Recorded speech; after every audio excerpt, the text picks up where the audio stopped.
Hello, everyone. This is David Twigger back with you with TV Time, and we're excited to be here again talking about a few shows. We're going very sci-fi today, and then one creative show, which I always do for you, whether it's a documentary or not. And we're going to jump right into it. So we're going to get into the TV show that everybody is talking about right now, and that is WandaVision. Now, WandaVision is confusing everybody. It's obviously from Marvel Studios. It's about Wanda, who was the Scarlet Witch, who was in Age of Ultron, and then all of the Avenger movies as far as Infinity War, Endgame.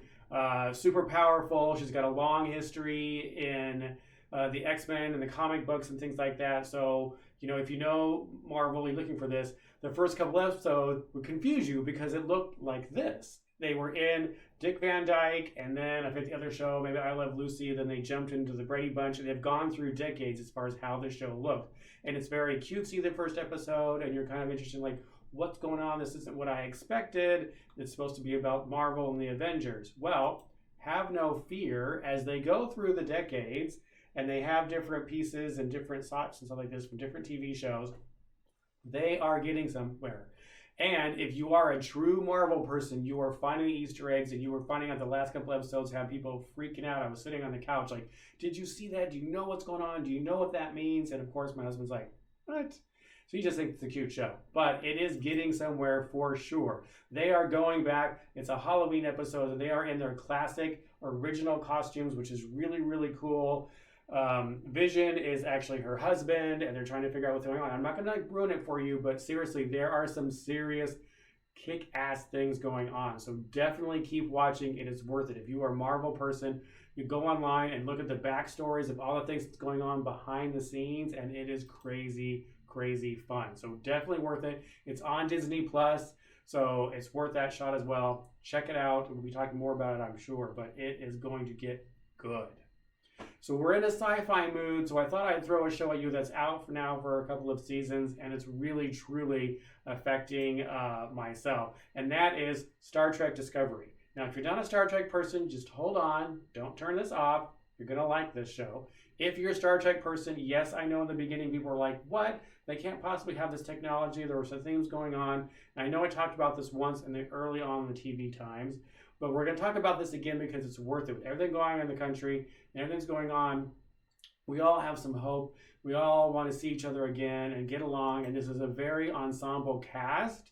It is very diverse. It's always about, acceptance in the Star Trek world, and this show is no different. And the best thing is that it's really super cool sci-fi. It's very Star Trek, especially season 2. And it's just very welcoming. And, during the show, they always support each other. They do argue and things like that. But, at the end, it is all about love and acceptance. And it's very, very heartwarming. And I suggest you watch it. And the exciting part, which I love, is you all know that I love Michelle Yeoh. She is just, a goddess to me. She is an incredible actress, all, way before Crouching Tiger, Hidden Dragon. But with that, not only in several other shows and Crazy Rich Asians, and she is now an empress in Star Trek Discovery, and just beautiful. And she brings her, power to the screen, and then she's got some very touching moments when she has some changes go on with her characters. Again, I'm not going to ruin it, but definitely worth it. The show goes on, and they even actually have a very young, guess who that is? Yep, that's Spock.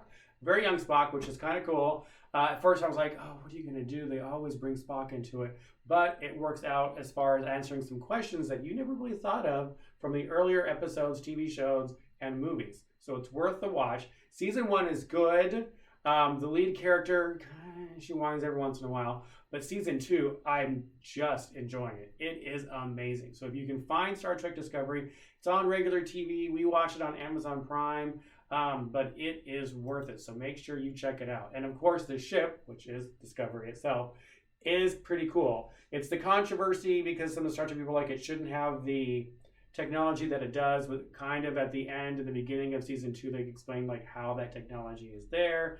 But it is pretty cool. The ship's beautiful. I love watching it. So now we get into my creative. Usually it's a documentary, but this show has really touched the creative side of me. And I'm really enjoying it. So this was season 2 again. It's on Netflix. And it's one of those, it's a competitive show, but it's not a reality show. So it's not all the drama and the whining and who's sleeping with you. None of that's there.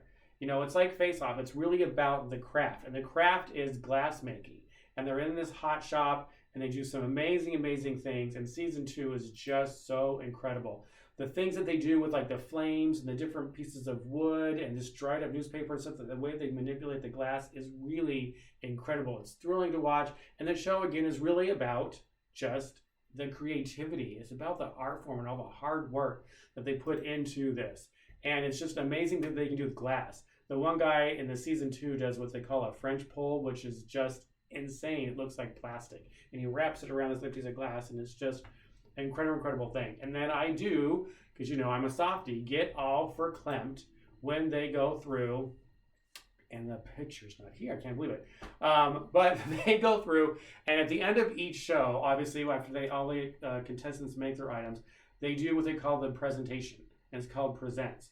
And they go back in the hot shop, and there's this white room, and they present each person's making it. Every time they do that, I get goosebumps, because the level of creativity, which I am missing in our lives right now, it's just so touching, and it's so personal with them, and it really will, like, you know, give you some goosebumps and make you enjoy the show. So find Blown Away and enjoy it. And for those of you who are dirty-minded, those of you who don't know, in a hot shop, this right here where they put in the glass into the fire is called a glory hole.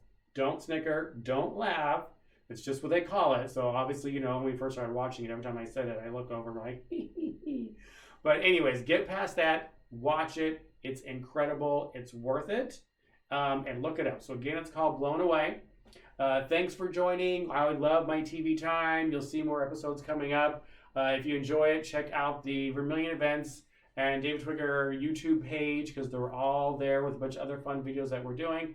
Obviously, check us online. And very soon coming up, there is a David Twigger and Twigger Time website, all separate, which I'll have all these on it as well. And I'll tell you about that launch next week. Thanks for joining me. Great to see you. Take care. Stay safe.